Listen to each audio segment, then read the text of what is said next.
Sejam bem-vindos a mais um IELCast do Piauí. Para o mundo! E aí, Kilson Jones, beleza? Tudo tranquilo, graças a Deus. Tudo zen. Graças a Deus, temporada 2022, segundo semestre já se aproximando. E hoje o tema vai ser sensacional. Maravilha. No mundo que nós vivemos hoje, com muita tecnologia, com o digital muito próximo, a mente evolui, mas também a mente dá tilt, dá bug, verdade. dá problemas. Turbulência também, né? E hoje nós vamos bater um papo para falar de terapia.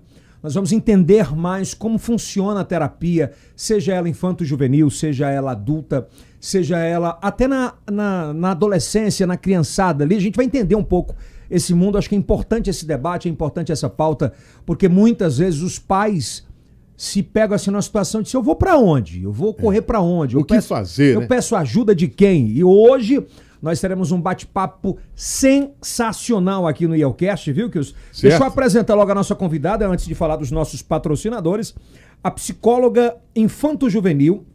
Ela é analista de comportamento formada pela Faculdade Santo Agostinho, pós-graduada em análise comportamental de crianças com autismo, que é uma pauta também sensacional. Sim. E ainda tem doutorado em psicologia e está indo para os Estados Unidos. Olha aí. Agora em 2022. Uma salva de palmas para a doutora Ana Gabriela Carvalho. Seja bem-vinda, doutora. Seja bem-vinda, doutora. Obrigada. Obrigado. Tá preparada, doutora? Tô preparada. Tá preparada? Vamos bater. É um assunto tranquilo, né, já doutora? vai comentando aqui embaixo o que é que você quer saber, né? Vai comentando aqui embaixo o que é que você quer entender desse bate-papo para que a gente possa ir evoluindo. Mas antes, agradecer aos nossos patrocinadores, agradecer a ele que veste o homem atual. A Hera, alô, papai Rondinelli. Ali é um papai Rondinelli papai mesmo, Rondinelli. É um papai Rondinelli. Hero, encontra o Hero aonde? Olha, Piauí e Maranhão nas lojas Noroeste e também Hero no Teresina Shopping, numa loja lindíssima. Você também pode aproveitar. Na Noroeste encontra tudo e Heron também. Agradecer a DC Energia Solar. Cadê meu boné da DC, hein? Cadê o boné da DC, hein? Cadê o boné da DC, hein, Arizão? Cadê o boné da DC? A DC Energia Solar é a maior e melhor empresa hoje do Nordeste em energia. Colocou no Caseirão a DC. Aí? Foi, colocou lá no Caseirão. O Caseirão foi? Colocou lá no Caseirão a DC Energia Solar. Me dá esse boné aqui, atrás tá Heron, mas é DC Energia, tá legal? DC Show, ó. Energia. Tá aqui, ó. Olha que boné sensacional, maravilhoso da DC Energia. Aí, tem que respeitar, hein? Cara, a DC hoje é responsável pelos os maiores empreendimentos do Brasil, seja eles residenciais, comerciais, Piauí, Ceará, Maranhão. É simplesmente sensacional. E não é uma empresa que começou hoje, não, viu? Não. Cabecinha pequena, né? Mas dá certo. É a responsável hoje por toda a energia que a gente consome aqui junto com o Sol de Teresina, aqui no IELCast, na Estação I, né, Kilson? Exatamente. Deixa o Sol trabalhar por você com uma empresa realmente responsável, que trabalha bem, hein? Você não vai pagar de qualquer jeito? Já vai trabalhar, já vai pagar de qualquer jeito, então já sabe. DC. Esse aqui é um presente para a doutora que veio aqui. Obrigada. Opa. Tá aqui. Quem chega ganha esse presente. Pronto. Agradecer aos nossos outros patrocinadores sensacionais, ao bolão da sorte.com, Del Green. Chama no Pix! Alô, Matson. E agora? Grande Matson. E agora você sabia que você pode jogar... Tem o Cassino Online. Não. Tem Cassino Online. Para maiores de 18 anos, pelo amor de Deus, tá? Para maiores de 18 anos, no próximo podcast a gente vai mostrar aqui atrás esse cassino online que já está disponível para você. Tem tudo que você imaginava. Tem o preto, o branco, a brincadeira de cartas. Olha aí. Sensacional, maravilhoso para você que quer fazer uma rendinha extra. Lembrando, para maiores de 18 anos, né, Kilson? Bolão da sorte.com. Ao Empório do Zeca, sensacional. A maior e melhor bomba do Brasil. Você viu que o Empório do Zeca foi parar lá no Corbucci. Corbucci. Já está com mais de 1.000 milhões de visualizações. Sério? Forte abraço. Agradecer também a Faculdade Santo Agostinho, UniFSA, que está com a gente, que formou você, que você se formou lá, aliás. A Jupi Alimentos, que está sempre com a gente. Alô, Jade. Jade da Jupi, quem mais? A Lupe Fibra, a melhor internet do Brasil, sem sombra de dúvidas. Lupe Fibra, ao Texas e Texano. Alô, Juninho Mineiro, aquele abraço especial. Grande Juninho Mineiro, hein? A Formato e, é claro, a GSJ, a gráfica GSJ. 15 anos, hein? Nessa campanha agora para prefeito. Aliás, para deputado estadual, deputado federal, senador, governador. A melhor opção é onde, Kilson? GSJ. Alô, Maurílio! A gráfica GSJ. E para fechar, se você tem um ambiente assim que você precisa dar aquela imunizada, deixar tudo muito lindo, sensacional. Vai pra onde? Imunizar. Alô, Thiago, tem carro Fumacê, tem bazuca do sucesso, né, Kilson? Exatamente, aquela bazuca vem fazendo um grande sucesso, Aí porque agora, realmente resolve, né? Dengue, chikungunya, tem que ter imunizar, né? Imunizar. Alô, Thiago, aproveita, vai lá no Instagram da Imunizar, tem todas as ofertas e promoções especiais pra você. Bom, nós resolvemos trazer essa pauta porque eu acho que é muito, muito interessante. Posso chamar de doutora Gabi? Pode chamar só de Gabi. Não, doutora Gabi, eu acho que é uma pauta muito interessante porque hoje tudo evolui, né, Kilson? A forma de nós educarmos os nossos filhos, a abordagem de filho para pai, de pai para filho mudou muito nos últimos anos com o digital. Sim. Antes a gente conseguia privar os nossos filhos de algumas coisas. Você não assistia a novela da Globo, já estava valendo muita coisa. Era? Era. Hoje você não consegue, porque o conhecimento chega muito mais rápido, né? Muito mais voraz. Como é que a psicologia entrou na sua vida? Você vem de que família? Como é que é esse cenário? Bem, eu tenho um tio que é médico, eu sempre me encantei pela área de saúde. Porém, a psicologia era uma área que me encantava muito. E a minha mãe sempre teve um pouco de resistência nesse aspecto da psicologia, porque quando se tem médico na família, quer que alguém seja médico. E tem isso. Aqui ainda tem essa cultura. E eu passei para alguns vestibulares, porém o que me encantou foi a psicologia. Passou para quais? Ai, gente, eu passei já para educação física, veterinária. Deixa eu ver. Minha gente, faz tanto tempo. Não faz tanto tempo assim, doutora. Mas o primeiro vestibular que eu passei com 17 anos foi para psicologia. Já tinha ali de Já. mente. E tinha alguma área específica? Na verdade, não tinha. Eu queria ser psicóloga. Muita gente chega e pergunta, Gabi, tu queria ser psicóloga para se conhecer? Eu nunca tive essa intenção para me conhecer, mas para poder ajudar quem realmente precisa. Porque eu sabia que poderia existir pessoas que iriam precisar da minha ajuda. Eu tive, na minha adolescência, muita crise de ansiedade, até depressão. Qual foi o gatilho? Não teve gatilho para gostar da psicologia. Eu comecei a pesquisar algumas coisas e eu me vi fazendo aquilo. E isso foi aumentando mais esse desejo de fazer psicologia, de ser psicóloga. Mas, doutora, essa fase na adolescência que você passou, né? Que você disse que teve depressão, Isso. Você sabia que era isso? Não sabia. E também a minha mãe, eu conversava com ela, mas não tanto quanto hoje. E para minha mãe isso era besteira. A gente não tinha essa intensidade de busca como é hoje. E essa questão da ajuda precoce, que não existia. E eu comecei a pesquisar algumas coisas até na internet da escola. Naquela época ainda? Naquela época. Porque a gente, pelo menos eu vim disso, acho que o Kilson também veio, dessa formação familiar que quando você estava triste, cabisbaixo, você chegava e falava, pai, ô mãe, eu tô assim, deixa de besteira. Era sempre assim, né? Não era? Deixa de frescura. Vai tomar um banho. Isso não é coisa de homem. Isso é besteira. Vai brincar, vai caçar o que fazer. E na verdade era isso? Isso, era. E é tanto que quando eu comecei a buscar essas informações, eu vi que eu estava dentro não é que eu estava buscando um diagnóstico, um CID, mas eu queria entender o que eu estava sentindo. E quando eu comecei a fazer a psicologia, isso me encantou mais ainda. E depois de formada, eu tive a oportunidade de formar amizade com muitos médicos, psiquiatras, amigos psicólogos. E isso me trouxe uma aproximação muito grande para esse contexto, para poder saber realmente como chegar a fundo e poder ajudar. Porque o que você aprende na escola é totalmente diferente, na faculdade é totalmente diferente na prática. São paralelos assim mesmo? Não necessariamente. Não necessariamente. Então, talvez você possa ter a crise de ansiedade sem a depressão. Então, ou vice-versa. Mas o que você aprende na faculdade, a teoria. Então, você precisa... Você não estava na prática ainda. Não estava na prática. Então, você vê uma situação de uma pessoa com crise de ansiedade, com crise de depressão, é totalmente diferente.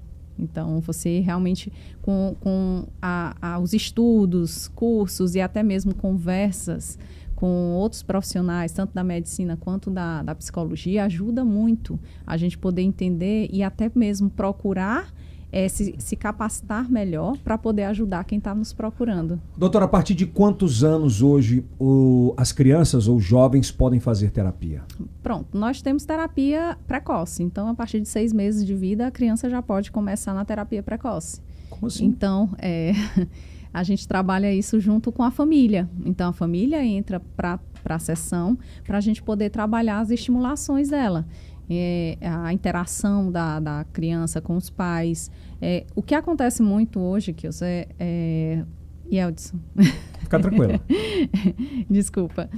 O que acontece muito hoje é que com a busca incessante e a rotina intensa dos pais por trabalhos... Resultados, isso acaba afastando a família do convívio da criança. Então, porque eu preciso dar resultado, eu preciso ter dinheiro, preciso ter isso. E aí a criança vai ficando para segundo plano. E esse contexto todo acaba trazendo um certo desconforto não chega a ser um desconforto, mas uma certa distanciamento da família. E aí a estimulação precoce... Os filhos sentem isso? Muito. A gente sente muito, muito. Dentro da terapia a gente percebe isso. Existe a estimulação precoce não só para a psicologia, mas para a terapia ocupacional. Eu não sabia que a partir dos 6 meses já podia fazer. Já. Tranquilo. O paciente mais novo... novo... Como é que funciona, assim, efetivamente mesmo, para o público entender? É bem lúdico. Então, é brincadeiras. Então, a gente vai trabalhar... Isso já é terapia? Já. Então, com a criança... quando as pessoas não sabem como é que trabalha com criança, diz, eu vou ficar pagando para o meu filho só brincar. Ele brinca em casa. Só que dentro da terapia é um brincar estruturado. Então, a criança ela vai aprender brincando. Ela tem dificuldade em identificar números, letras, formas, cores. E assim sucessivamente a gente vai direcionando esse brincar. Então, quando a criança e a família percebe, ela já está sabendo o que é. Porque eu posso muito bem pegar muitos brinquedos e só jogar para a criança, mas ela não vai ter uma função naquele brincar. E qual é a diferença, por exemplo, de educação e terapia aí nesse caso? A educação, ela está... Mas a educação dos pais, como seria? É porque você falou, disse, olha, o pai muitas vezes fala, eu estou pagando para o menino brincar. Isso. E ele pensa muitas vezes que pagar a escola ou a creche... Já é o suficiente. O que acontece muito é que os pais eles estão tirando a responsabilidade deles, como pais, de dar a educação primária, que é aquilo que a gente aprende. É o obrigado, boa tarde. É esse contexto. Obedecer regras, atender comandos. Respeitar espaços. Respeitar. Isso os pais estão tirando essa responsabilidade deles e jogando para terceiros, que são as escolas, que são as terapias. E isso está errado. Então, o que a gente trabalha dentro desse contexto é justamente esse retorno da família dentro de normas, regras, a educação, a criança ter os pais como modelo de comportamento, porque eu preciso que a criança seja modelo, os pais sejam modelo de comportamento para aquela criança, porque vai que ela aprende alguma coisa errada, aí vai dizer, não, mas a culpa é da escola, a culpa é do coleguinha. Não, eu preciso estar inserido dentro do contexto da vida do meu filho para saber o que é que eu preciso passar para ele ser um adulto do bem. Doutora, será que passa muito, por exemplo, eu sou da época, acho que o Kilson também né? Os pais da gente eram muito cri-cris, assim, né? De vai sair com quem? Vai para onde? Regras por cima. Quem é? Chegava em casa, cheirava a boca. Hoje, se você vai falar isso com um adolescente de 12, 13 anos, você está invadindo o meu espaço. Você é careta. Não, mãe, o mundo é outro. Muito, isso. Eu também sou desse tempo aí, que minha mãe... Pois é, e funcionava, né? Muito, oxe. E qual é esse paralelo, qual é essa diferença? O que está acontecendo com a meninada de hoje? O que eu observo, eu posso tirar como exemplo meu. A minha mãe, ela era muito... Ela observava, apesar dela ter uma atividade muito intensa no dia a dia, mas ela queria ver as tarefas. Mesmo eu fazendo reforço, ela queria saber o que era que eu estava fazendo, com quem eram os meus amigos. Tanto que eu estudava próximo da escola, 2 quarteirões, e a minha mãe às vezes fazia almoço e mandava todo mundo da minha sala ir lá para casa, para ela saber quem era cada um. todo mundo ia comer. Então, até hoje, um dia desse a gente estava lembrando justamente isso, que os colegas da escola iam lá para casa, cada um sentava num canto do chão, porque a mesa só era para 6 lugares, e iam 15, 20 pessoas. Cara, e esse contexto era bom. E os pais hoje, o que eu observo é que eles, alguns, eles buscam saber com quem os filhos andam. Quem são os filhos, quem são os pais. Doutora, deixa eu fazer uma pergunta aqui, mas tem um advento hoje que é muito perigoso, na minha opinião, né? Que antes, na nossa época, era físico. Você conhecia os amigos físicos, né? Fulano de tal mora ali na rua tal, é filho de fulano de tal. Sabia tudo isso. Cara, hoje é tudo virtual. Tudo.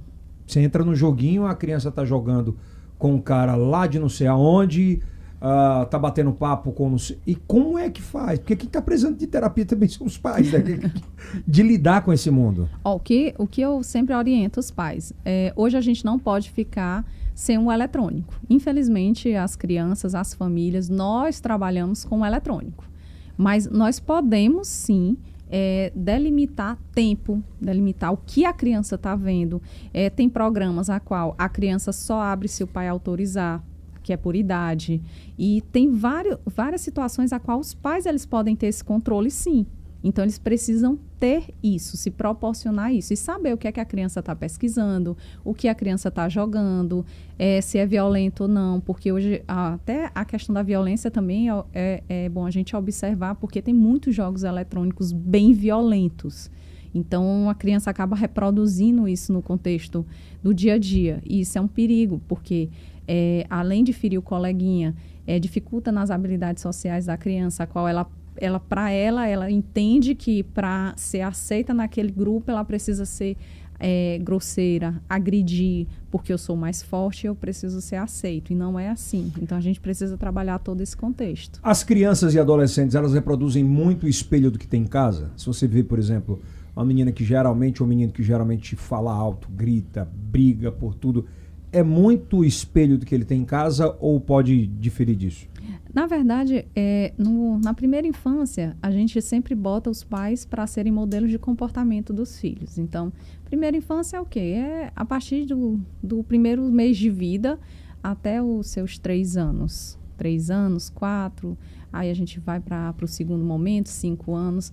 E esse momento, ele é importante para que a criança, ela seja modelo, o pai seja modelo de comportamento da criança. Por quê? A criança, ela vai escolher quem é que ela vai seguir de modelo de comportamento. Então, se eu tenho esse modelo de comportamento em casa, por que eu vou buscar na rua? Isso é natural, né? Isso é natural. Então, por isso, ser humano. É até a questão do desfraude da criança. Então, a gente sempre diz, olha, é um menino, pai... Você tem a parte fisiológica, é você que vai ensinar o menino. Mãe, menina, é você. Então, isso são modelos de comportamento. Então, eu seguindo esse modelo, eu vou, então eu tenho que observar o que meu pai faz, eu tenho que observar o que minha mãe faz. Porque se chegar numa fase de adolescência, onde chega muitos outros estímulos externos, são criações diferentes que existem com os coleguinhas. Então, não, mas a mãe da minha coleguinha... Deixa ela fazer isso, mas você não sabe como é o contexto dessa família. Então, a sua filha, o seu filho, ele pode acabar pegando o modelo de comportamento desse coleguinha. Por quê? É mais fácil, é mais permissível, porque a mãe do coleguinha aceita. Então, ele quer impor isso dentro de casa. Então, quando você mostra para o seu filho ou sua filha que não é bem assim, que você tem normas e regras dentro de casa, então ele volta para o contexto daquilo que ele foi ensinado no primeiro momento. Isso é marcante na cabeça da criança? Sim, tudo que a criança aprende fica internalizado. Então, por isso que é interessante você ter um convívio muito bom com seus filhos, ser amigos deles. É importante isso porque você vai formar adultos de qualidade, adultos que vão ser espelho seu. Tem a fase da adolescência que é meio pesada. O que é essa fase da adolescência? Me explique, doutora. Eu estou entrando nessa fase com a minha filha, eu quero aprender. Porque muitas vezes, assim, ela tem um gênio muito parecido com o meu e acredito que seja isso. Mas é natural bater de frente, né? Isso, é natural até porque ela vai tentar impor o comportamento dela, as ideias dela, as situações dela, que é favorável para ela. Mas quando você senta e mostra para ela o que é melhor para ela, explicando, sem muita agressividade na voz, ou até mesmo com muita punição de você não vai fazer isso, você não tem mais isso. Então, ela começa a lhe ter como aliado para aquilo que ela deseja. E quando o pai ou a mãe que não teve essa instrução e faz justamente ao contrário, o que acontece? Aí a criança, ela se torna uma criança aversiva aos pais. Então, ela vai buscar modelos de comportamento externo. Então, pode ser um coleguinha, pode ser um outro adulto, a qual vai acabar estimulando ela para aquilo que ele deseja, e não para o que a criança ou adolescente deseja. Eu conheço pais que falam assim, mas eu acho que minha filha tem dupla personalidade. Porque em casa ela é uma, e quando tá batendo papo com as amigas ou com os amigos, ela é outra completamente diferente. Eu conversei uma vez com um psicólogo, com o Moita, que ele falou, mas é muito sobre a aceitação. Então, o dialeto em casa é mais ou menos isso? Isso. Nós passamos por isso na adolescência. Então, na escola, para a gente ser aceita num grupinho, a gente acabava se modelando para aquele contexto. Então, isso é normal na adolescência. Então, se eu quero ser aceita num grupo, então eu vou começar a reproduzir comportamentos similares àquele grupo para mim poder ser aceita. Porque se eu não for aceita, se eu não reproduzir, eu vou ser excluída. Então, aí começa o processo do bullying. Talvez eu não esteja preparada para lidar com esse contexto do bullying. Então, é uma série de situações que a gente precisa trabalhar com a família. Adolescente, criança e adolescente, não é só Quando é que é adolescente mesmo, doutora? Hoje a partir de quê? Porque eu não sei, era uma idade, já é outra que eu sou. Antigamente começava ali nos 15, né? Isso. Agora já é mais... Hoje em dia a gente já trata a adolescência já com 12, 13 anos. 12, 13 anos. Então não saiu já da pré-adolescência, porque eles já buscam muita responsabilidade. Ele já, mas eu posso isso, pelo excesso de liberdade, entre aspas, que eles veem na internet. Mas fulano, eu vi que fulano... faz isso, então eu posso fazer isso. Então, se você está buscando independência, então vamos aumentar a responsabilidade. Mas, doutora, como é que um pai e uma mãe ele consegue combater um youtuber? Porque hoje a gente tem muito YouTube educador, né? Muito. Eu vejo conteúdos do cara, você pode fazer isso, não, seu pai tá errado. Por isso é que é interessante a gente observar o que é que a criança e o adolescente está vendo na internet. Pode tudo não, né? Não pode. É tanto que hoje tem site, tem aplicativos a qual a criança ou o adolescente só tem acesso àquele conteúdo se o pai autorizar. Então, se ele tentar mexer, você fica sabendo no seu celular, porque ele tentou burlar aquele... Qual é o nome desse aplicativo? Eu vou pesquisar aqui, depois eu te passo. Mas é bom falar, né? Que vai estar aqui embaixo na descrição. É um aplicativo de controle. Isso, é um aplicativo de controle. Você pode buscar até no YouTube mesmo, alguns de acordo com o seu celular, para saber qual dá certo. O excesso de confiança é um erro, às vezes, do pai e da mãe? Eu acredito que o excesso de confiança, ele é trabalhado no decorrer da vida da criança, do adolescente. Eu vou complementar a pergunta aí, se o que você quiser me ajudar com a pergunta. Eu confio no meu filho, eu criei meu filho, ou minha filha. Eu tenho confiança. É meio que dar uma cegada, né? Isso. Então, você realmente confia no seu filho? Você tem que começar a se questionar. Não, mas eu eduquei ele para isso. Mas você conhece o meio que ele está? Os amigos... Quais são os comportamentos dos amigos, o local a qual eles estão indo, frequentando, se realmente o seu filho está sendo sincero com você. Então, você precisa confiar, mas saber o que ele está fazendo. Uma liberdade vigiada, né? Uma liberdade vigiada. Precisa ter isso. Infelizmente, com o excesso de informações, a gente precisa desse controle, ter esse cuidado. Então, eu acredito que é mais um cuidado. Para que a criança e o adolescente não acabe caindo nas armadilhas que aparecem no dia a dia. Ok, sua pergunta de milhões agora. A pergunta de milhões. Quais são os primeiros sintomas para entender que os nossos filhos estão escondendo algo dos pais? Qual é o comportamento? Celular, tablet, dia a dia? Quais são os primeiros sintomas para o alerta, o gatilho virar para os pais? Para essa geração de hoje, né? O que acontece muito, você conhece bem o seu filho, já sabe o comportamento, como é o comportamento dele. Então, você tem que observar se o comportamento dele mudou. Meu filho não tem senha no celular, começou a colocar senha. Por quê? Bote a senha aqui que a mamãe quer ver, o papai quer ver.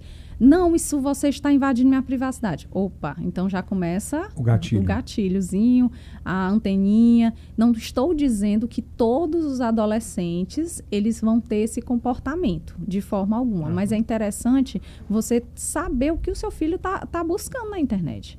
Qual é o conteúdo? Por que desse segredo?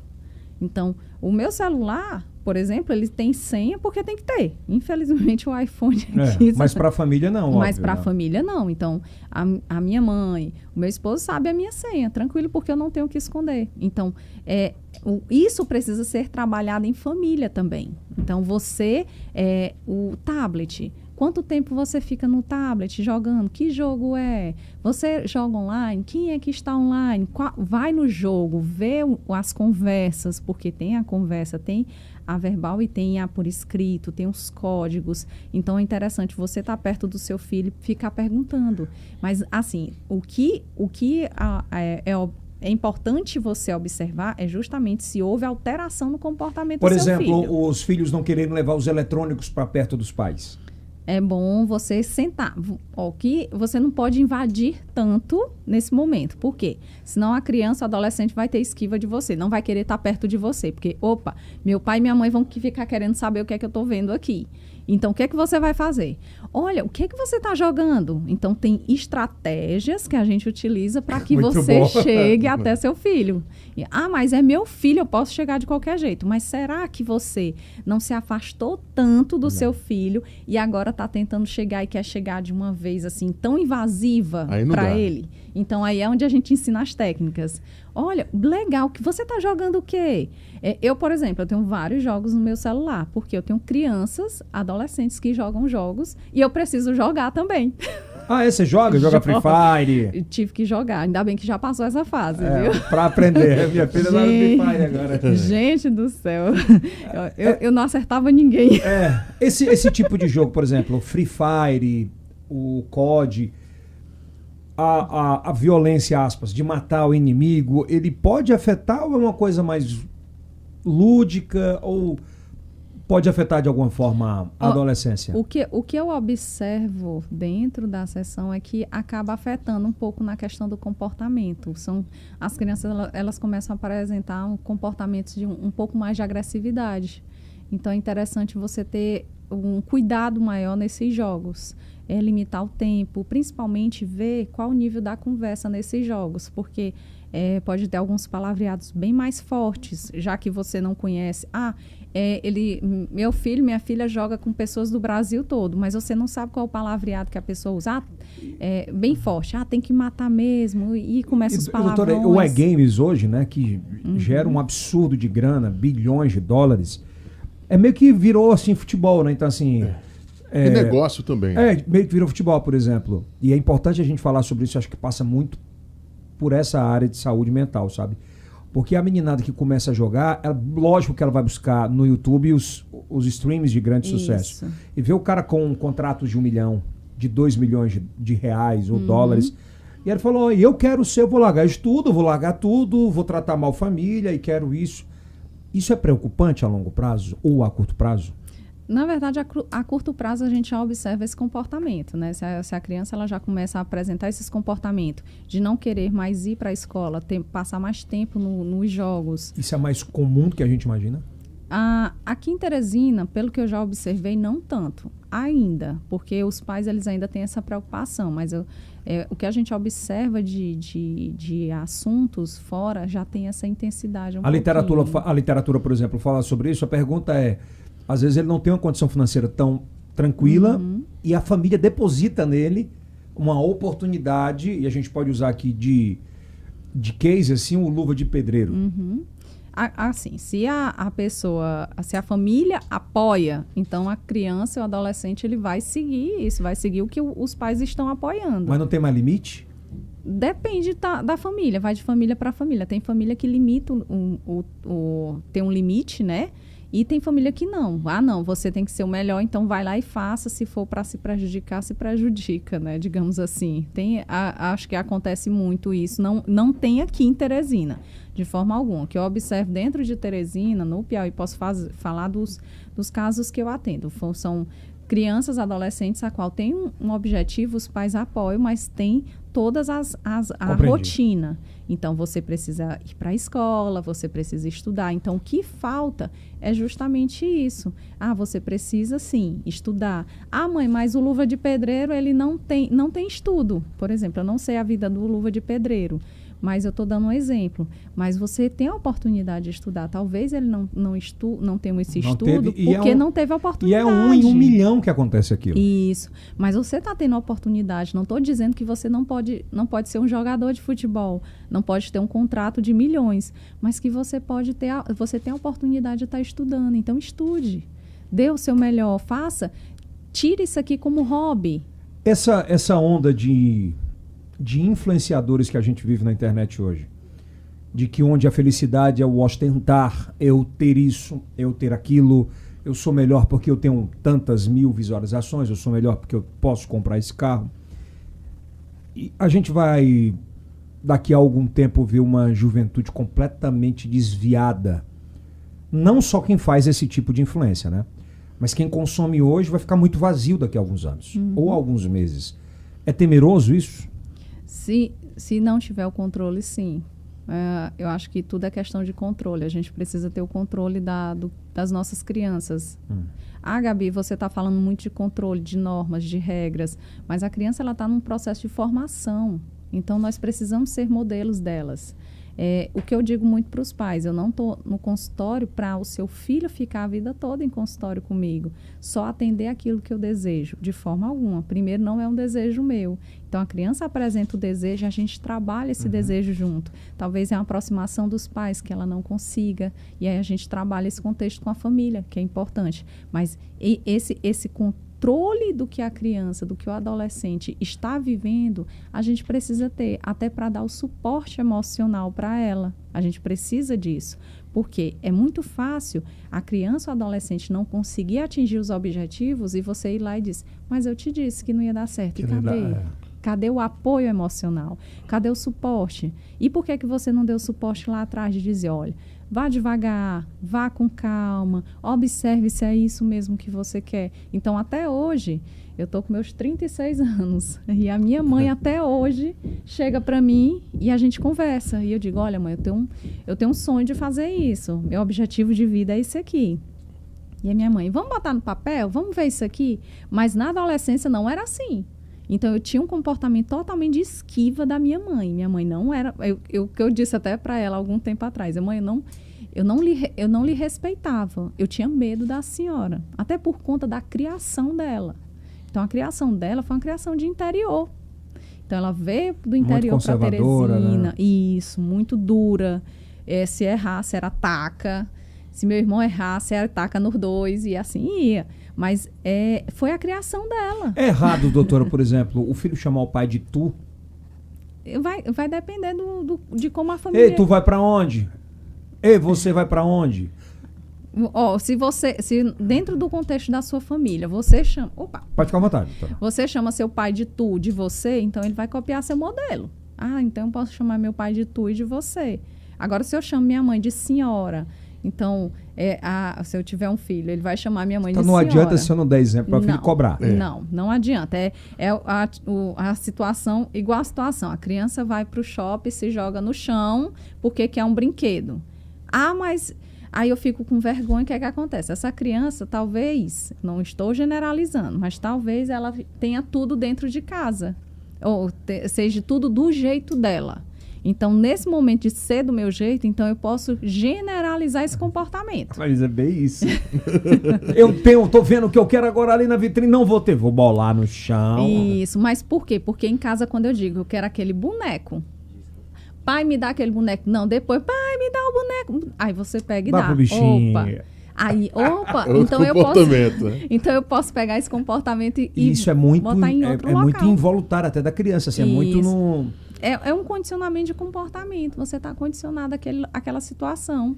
Nós podemos fazer uma avaliação, doutora, quanto à questão do cordão umbilical do nordestino com o sulista. Como é que a senhora avalia essa situação comportamental? Educacional? Educacional. Você está falando da educação das famílias. Educação da família. Entendi. O que eu observo na questão do nordestina, que são famílias que são mais apegadas ao filho, digamos amorosas. assim. Amorosas. Então, eles precisam saber o que é que está acontecendo. Para o Sul, como eu faço doutorado fora do Brasil, eu tenho um contato com muitos profissionais, e que são mães, pais, e eu observo um desapego maior deles. Então, eles ensinam as crianças, adolescentes, para o mundo. Então, olha, para você, quando começar a trabalhar, você já ter seu canto. Isso é bom ou ruim, doutora?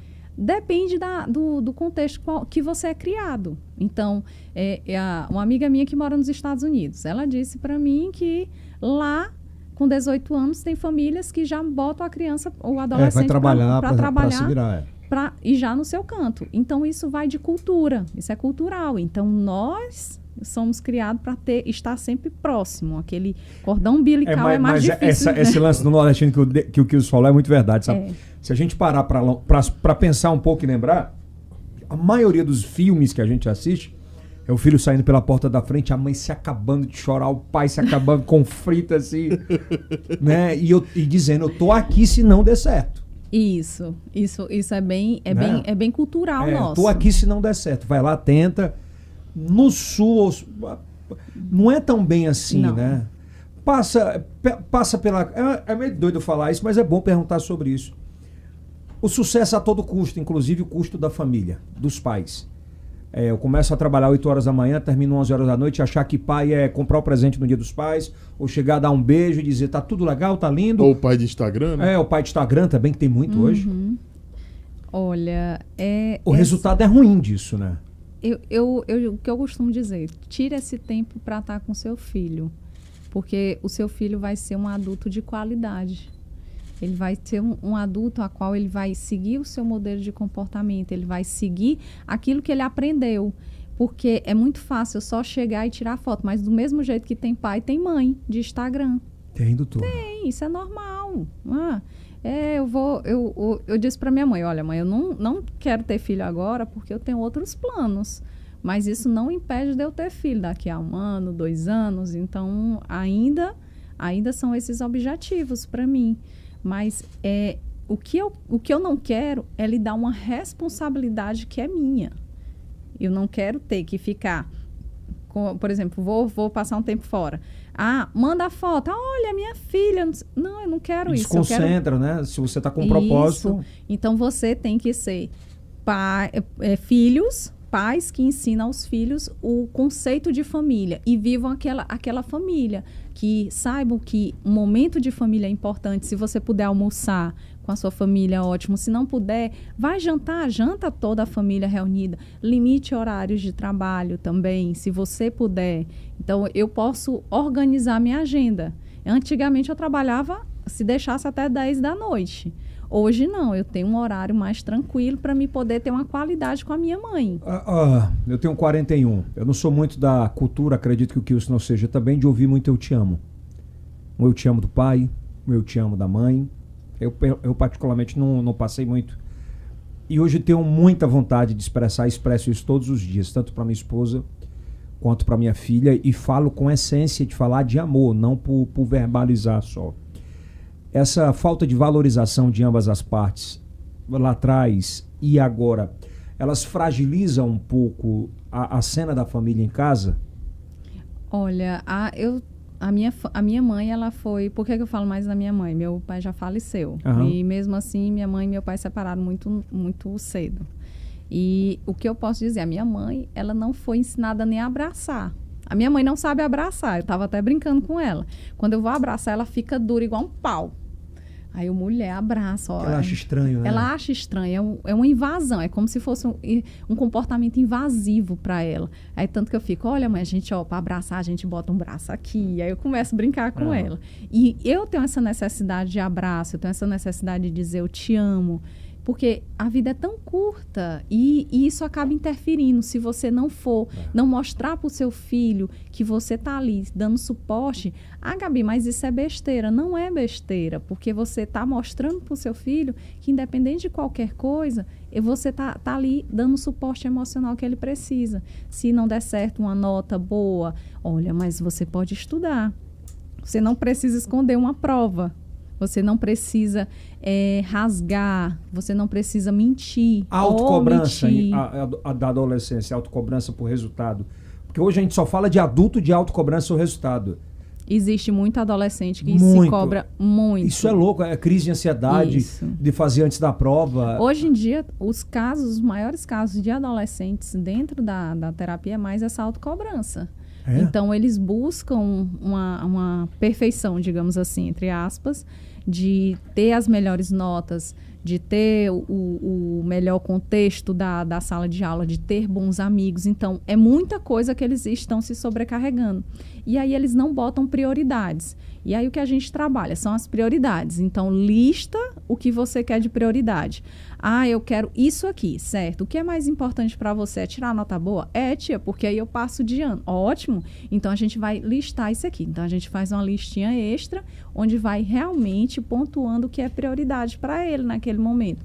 E quando o adolescente ele não tem esse acompanhamento, então fica um turbilhão de situações, de sentimentos que acaba ocasionando uma certa impotência, porque ele não sabe como trabalhar aquilo e causa ansiedade. E a terapia ajuda muito isso? Muito. Ajuda não só a criança, o adolescente, mas a família.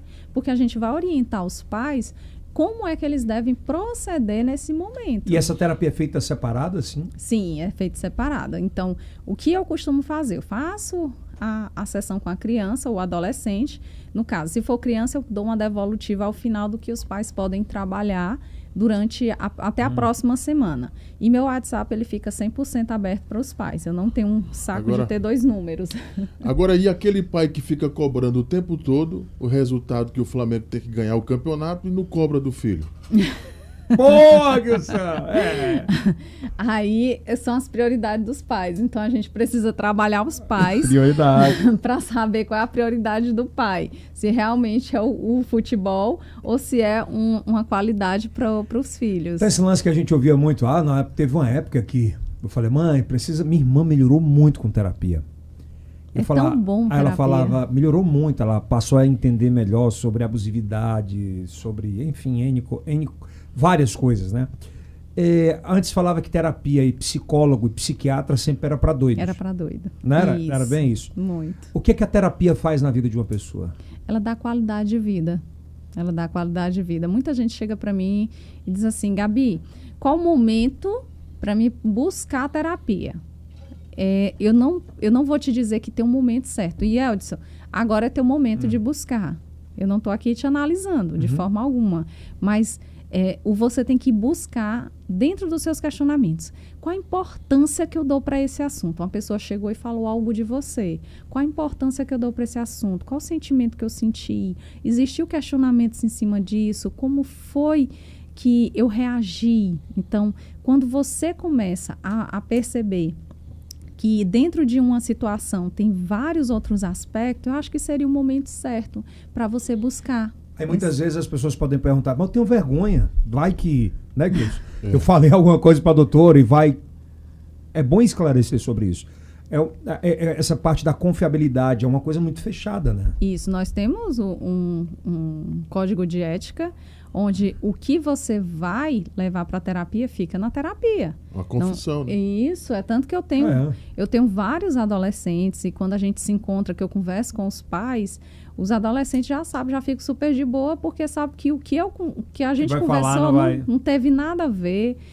Se for o caso da gente sair juntos, a gente sai também. Eu faço muita terapia externa. Tem? Tem, isso é ótimo. Trabalhar habilidades sociais. Como é que é terapia externa? Eu achava que era só no consultório. Depende do contexto da criança ou do adolescente. Também, né? Então tem criança, no caso de criança autista, a gente faz uma rotina com pista visual para a criança, mostrando o que é que vai ser feito, até para trabalhar esse momento da criança que seja prazeroso no shopping. Então, a gente vai no shopping, monta toda a figurinha, a sequência do que vai ser feito, e aí a gente vai mostrando para a criança no decorrer das sessões. Então, por exemplo, se a criança faz uma vez na semana, a gente trabalha um mês essa figura, e no momento certo a gente vai, mas só vai a terapeuta e a criança. E evolui muito? Muito, muito. E no caso de adolescentes, tem dificuldade nas habilidades sociais, tá em análise para saber se é um TEA, que é o autismo, um pouco mais tarde, né? E aí a gente vai trabalhar, e aí quando há necessidade eu levo uma outra criança ou um outro adolescente para me poder avaliar esse comportamento. Daqui a pouquinho a gente vai entrar no tema. Eu até pedi para o Denis dar uma buscada aí. Eu tô assistindo uma série muito premiada. Eu estou tentando lembrar o nome agora, mas isso é público nos Estados Unidos.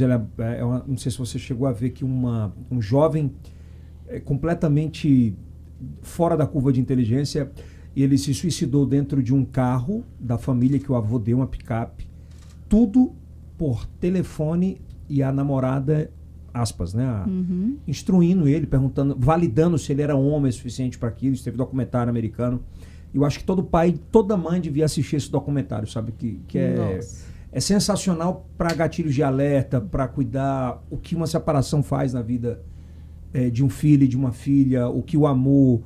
Assim, eu recomendaria para todo mundo, que é tocante, assim, sabe? Esse aí eu não sei, mas eu quero saber. É revelador, sabe? Assim, eu estou perplexo com o tamanho da maldade da mente e da fragilidade da mente humana. Isso. De um lado e de outro. É um negócio surreal. Vou ver se eu encontro aqui. Mas eu acho que é um tema polêmico que a gente tem que abordar. Nos últimos anos, no Brasil,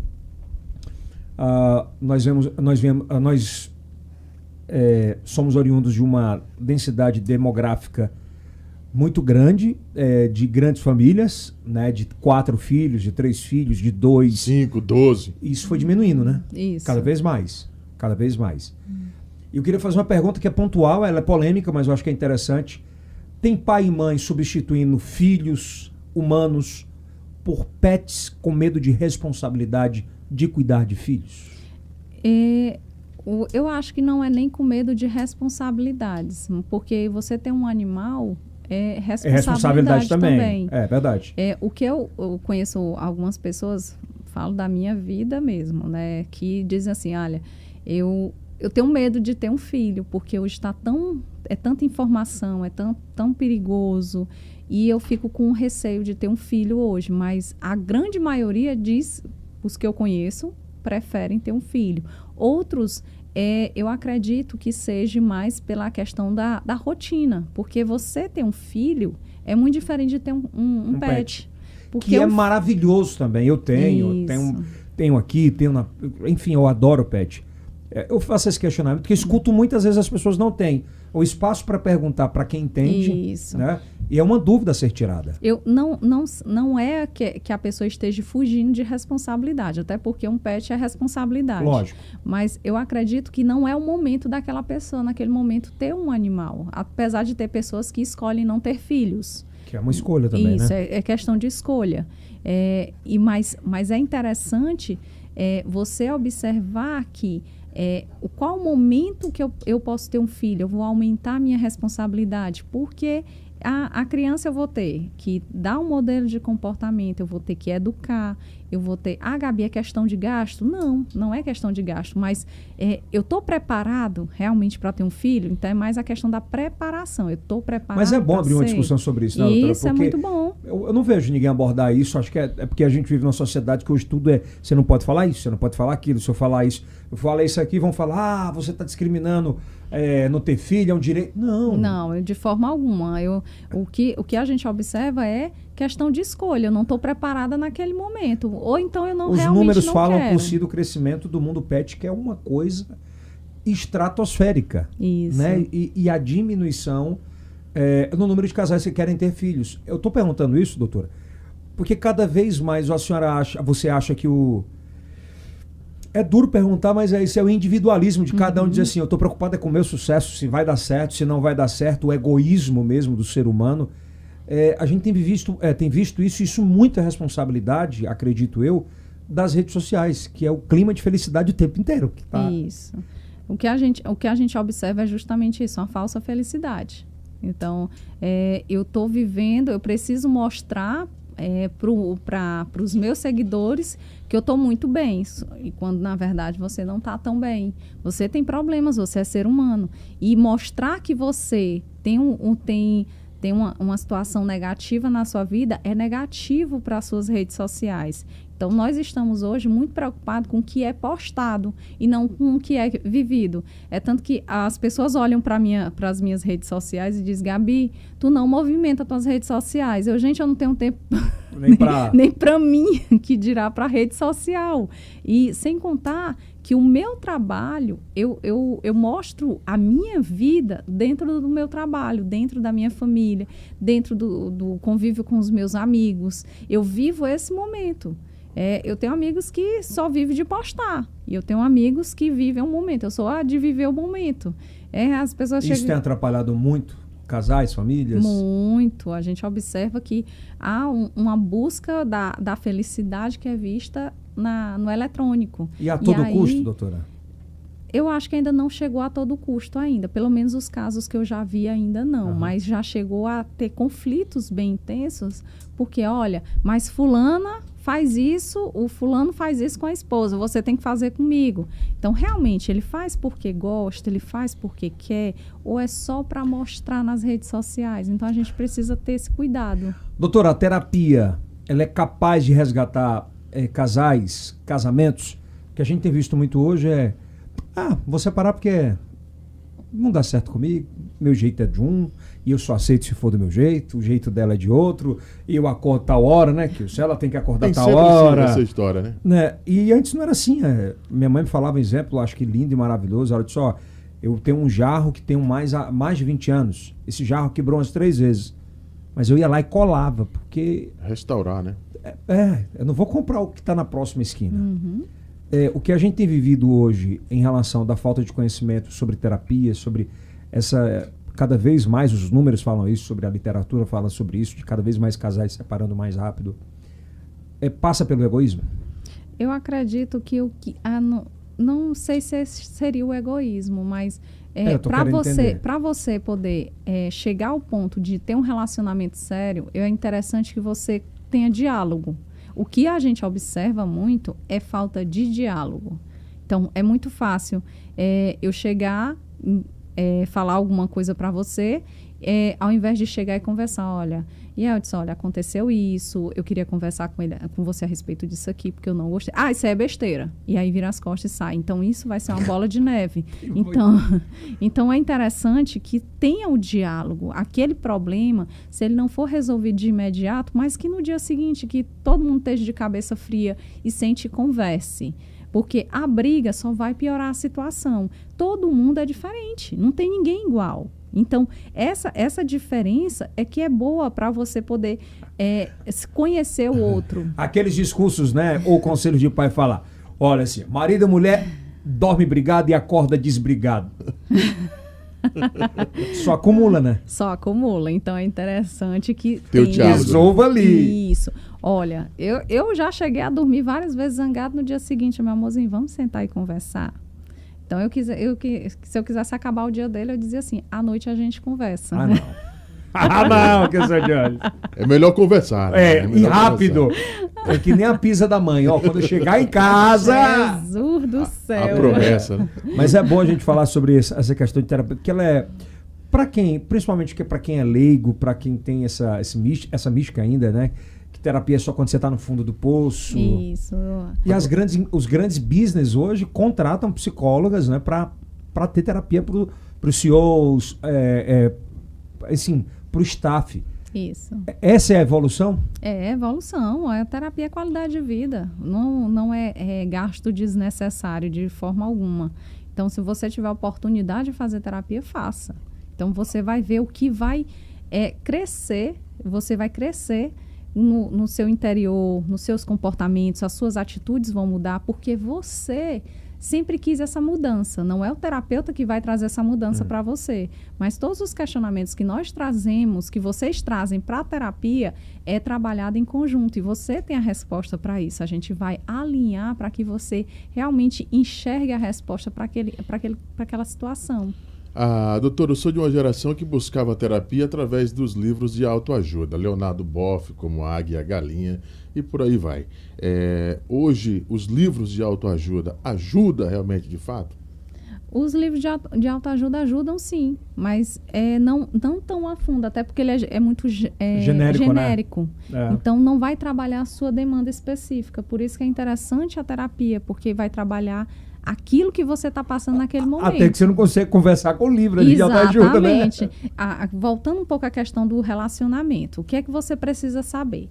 Você precisa conversar. Tá namorando, beleza, é tudo maravilhoso. Quando casa, muda. Mas por que muda, doutora? Muda por quê? Porque não foi conversado antes que vai existir conta para pagar, que cada um vai ter suas obrigações. Tem que ir lá para limpar a banheira, às vezes. Isso, que ninguém é empregado de ninguém. E por aí vai. Cada um tem suas funções. Tem suas funções. Mas eu tô cansada. E eu não tô cansada? Então, vamos dividir as tarefas de casa. Tem cachorro. Só eu tô pagando isso. Isso. Então, tem que saber que vai ter custo, vai ter gasto, vai ter lazer, mas vai ter muitas obrigações também. É um grande erro hoje. A galera vive para postar, né? Isso. Casa para postar, para festa. Vive para postar que tá no final de semana, não sei aonde. Isso afeta diretamente as crianças que nascem nesse meio, né? Sim, com certeza. Ela está tendo modelo de comportamento, por que é que não vai fazer igual? Influenciar, né? Isso. Como é que um pai ou uma mãe cobra do filho ou da filha alguma coisa que não existe em casa, mas existe? Na verdade, eu só posso cobrar aquilo que eu mostro para a criança. Então, se eu ensino um comportamento dela, é igual se jogar no chão. Então, a criança sabe que nada vai ser...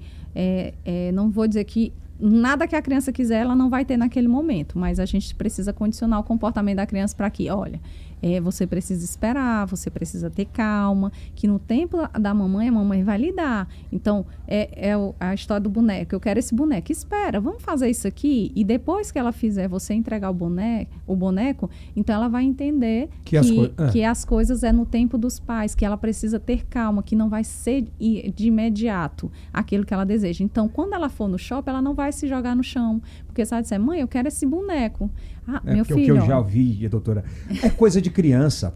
É a mesma idade, tudo faz igual, não é, né? Não. Eu tenho uma enteada que quando eu entrei na vida dela, ela tinha 2 anos e meio. Então, ela teve muito esse comportamento. Então, foi um trabalho de formiguinha para condicionar ela. Tanto que na segunda saída que ela se jogou no chão, que a gente voltou para casa, que a gente conversou, explicou, olha, você sabe por que a gente voltou? É porque a gente já tinha conversado, a gente já tinha uma programação, você sabia da programação. Mas ela não entende, Gabi, 2 anos e meio. Entende tão bem que ela sabe que se ela se jogar no chão e você der o brinquedo, ela vai reproduzir isso da próxima vez. É verdade. Então, o que você tem que fazer? Conversar. Na terceira vez, ela foi super tranquila. Terapia é um dos melhores investimentos que o ser humano pode fazer hoje? O melhor investimento da vida. Isso aí eu lhe garanto. É perfeito. É perfeito. Você precisa... Se torna um adulto melhor. Com certeza. Você se torna um ser humano melhor. Ser humano muito melhor. Muda muito, né? A criança melhora, os pais, a família melhora. Os traumas que você tem na adolescência, na juventude, você consegue enxergar de uma outra forma? Sim, com certeza, porque você vai ver a situação, você vai abrir tanto a sua mente que você vai ver a situação a qual você estava ligado naquele momento e vai dizer, não, mas aquele momento era por isso. Então, você vai buscar respostas para aquelas situações. Então, eu posso dar o exemplo de mim. Eu tinha muito problema referente ao comportamento com meu pai. Mas não é porque ele faleceu. Mas o que acontece, antes mesmo dele falecer, a gente conversou. Parecia assim, coisa, né? De dizer, é porque tá na hora de ir. Mas a gente conversou muito. E eu disse para ele, olha, o senhor foi o pai que achava que eu merecia ter. E eu fui a filha que eu achava que o senhor precisava ter. Então... é forte isso aí. Eu não desrespeitei, até porque a minha mãe me ensinou a não desrespeitar ele, porque era um problema dos dois. Então, questão de separação.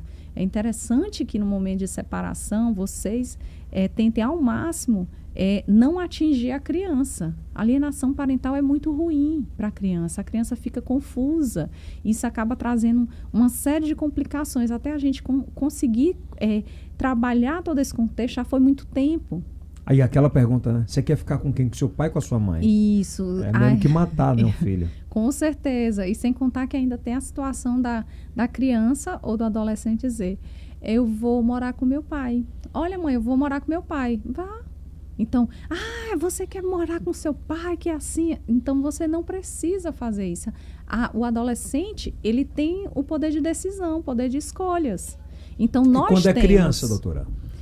Quando é criança, aí já envolve todo um contexto de jurídico para saber qual a situação que teve. É bem mais complexo. Por isso não separa aqui. O senhor organiza direitinho, tá tudo em casa, tá tudo certo. Ótima pergunta, Gilson. Só essa questão da guarda compartilhada é importante? Ou atrapalha?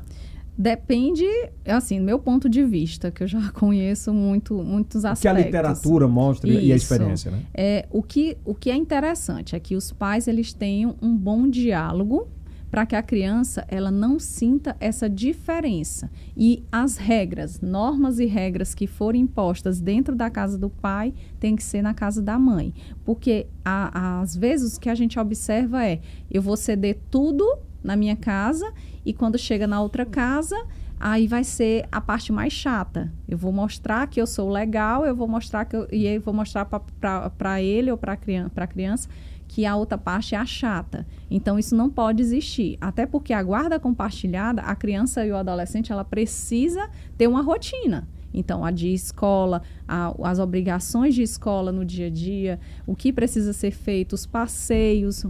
Gabi, mas... eu tenho uma condição melhor, eu posso levar para passear. E quando eu noto como pai ou como mãe que do outro lado tem sido feito esse desserviço, né, de regras, uma terapia ajuda a criança? Sim, sem contar que a terapeuta ela vai ajudar nesse elo do pai e da mãe, para alinhar o que está trazendo de prejuízo para o desenvolvimento da criança e do adolescente.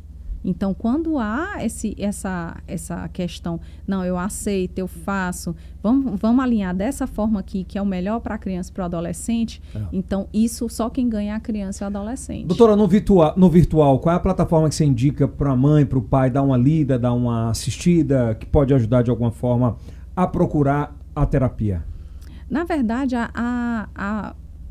plataformas Eu falo assim, porque hoje todo mundo faz uma busca, hoje a gente tem dois caminhos de busca, né? Ou YouTube ou Google, né? Isso. E plataformas que abrem um pouco a mente para que procurem um profissional. Ambos a gente observa muito. O que a gente observa muito aqui também é a questão da indicação dos médicos. Então, para mim, chega muita indicação de médicos. Dos médicos. Pelo amor de Deus, doutor Google não existe. Isso. Né? Doutor YouTube também não existe. É interessante que você busque um profissional que tenha acesso ao, por exemplo, você está fazendo terapia com um psicólogo, mas o psicólogo percebeu que você precisa de um psiquiatra.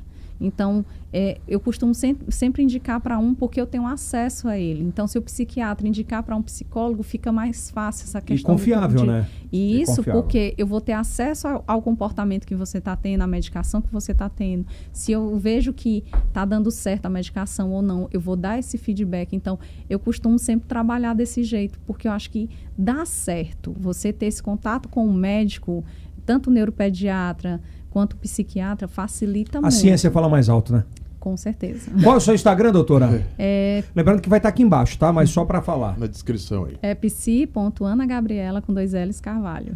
psi.anagabriela com 2 L's Carvalho. Tá vendo que isso vai fazer terapia agora? Agora eu vou. Né? Agora eu vou também, viu? Eu pensei que era só pra doido. Não, tá vendo? Vou doar aqui, não. Doutora, muito obrigado por ter vindo. Foi bom bate-papo, né? Dá tempo de conversar, né? Dá tempo de entender. Eu acho que isso aqui é o essencial também. É bom sempre falar, sabe, sobre negatividade, sobre que tudo vai dar errado no mundo. E essas pessoas também precisam procurar ajuda. E a ajuda tá aí para isso. Às vezes você tem, muitas vezes, um campo de atuação onde você pode deslanchar, mas pela ignorância, pela falta de querer procurar ajuda, atrapalha completamente a vida. Como é, ô Denis, a última pauta?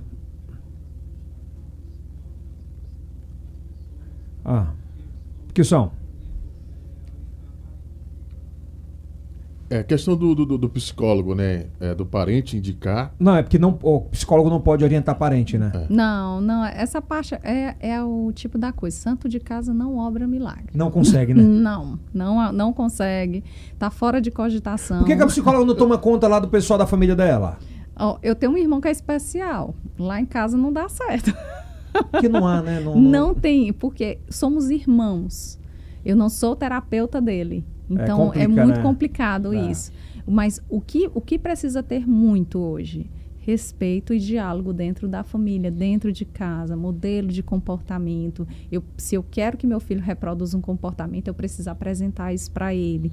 Não terceirizar a educação básica que a gente recebe em casa, que é importante. Evoluir, né? Evoluir. Nessa onda política que a gente vive hoje, infelizmente, né? Ou felizmente, a pergunta a senhora tem visto esse índice de violência aumentar entre famílias, no dia a dia, agressões, isso aflorou um pouco mais? Questão política, não. Eu não vi, pelo menos o contexto que eu atendo, não vi ainda, mas a gente observa que fora, nas redes sociais, a gente observa que já teve esse aumento. É importante que cada um respeite a opinião do outro. Eu não sou obrigada a aceitar o que você está dizendo, mas eu sou obrigada a respeitar. E eu também posso expor a minha opinião e você tem que respeitar. Se tiver uma discussão, então, você não precisa, você tem a escolha de querer discutir ou de querer parar. Então, o que eu faço? Olha, eu respeito a sua opinião, então a gente parou aqui, tá bom? Tudo ok? Então, vamos mudar de assunto, é tanto que o pessoal olha assim pra mim, meu Deus, tu muda de assunto assim, pra quê, né, doutora? Eu não quero brigar. E tá difícil hoje bater papo, né? Mas vamos pra frente. Bom, aqui embaixo vai estar todos os links das redes sociais, viu, Will? Da doutora, Instagram. Você tem Instagram, tem TikTok, doutora? Não, TikTok eu não tenho tempo. Não tem nem Instagram, mas TikTok também. Então, sensacional. Espero que você tenha gostado. Acho que foi maravilhoso. Obrigado, adorei. viu? Obrigado. Obrigada. Ô, Kilson, se inscreva no nosso canal, né? É verdade. Olha, você que ainda não se inscreveu, se inscreva. Ativa o sininho, dá aquele like. Estamos no Spotify, em todas as plataformas de áudio. Também em vídeo no YouTube, na Buia, enfim, no Facebook. O Will esqueceu do Facebook, né? Mas nós estamos lá firme e forte. Mas é isso. Valeu!